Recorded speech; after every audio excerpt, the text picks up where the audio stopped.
صدق؟ مش عارف منين نبدا. حكايه. الشوط الثاني حكايه. انا عاوز ابدا بالحكايه المصري، الايجيبشن كينج بتاعنا. يلا.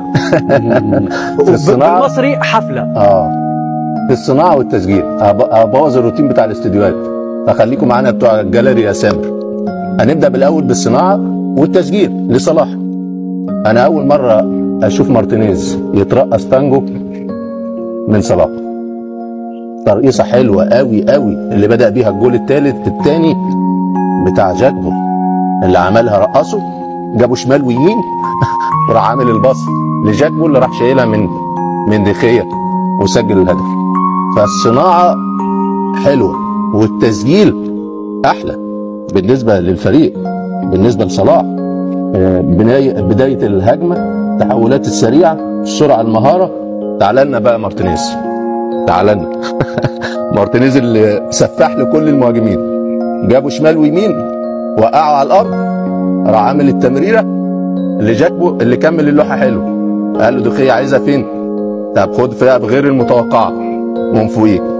خلص المباراه وبدات بقى الايه؟ المثلثات والمربعات. مارتينيز حاسب ده مصري.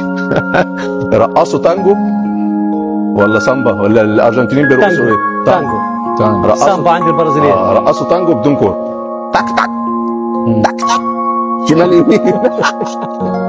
مبسوط تراك ان شاء الله دائما مبسوط. انا مبسوط بمستواه، لان بعض الناس في الموسم السادس بتشكك بيه. تشكك بايه؟ يا راجل استمتع، بص عليه واتفرج واستمتع.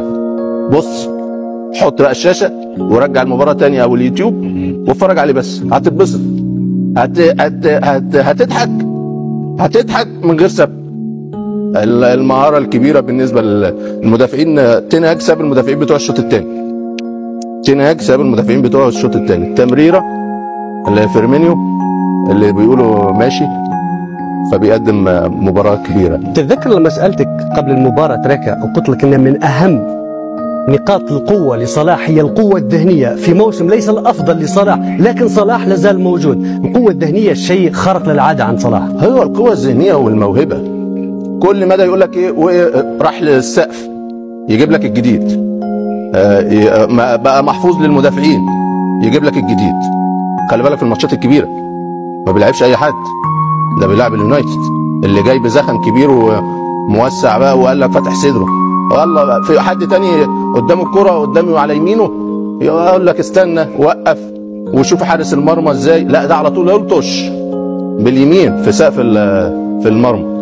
فانا مبسوط بالمستوى اللي بيه ومش متفاجئ. ده سادس موسم ليه في الدوري الانجليزي ولسه الناس بتشكك فيه ويقول لك جاب سقف. ده بقى محفوظ، ده ما بيظهرش، ده بيختفي. طب خد يا عم، بيرد عليكم كلكم.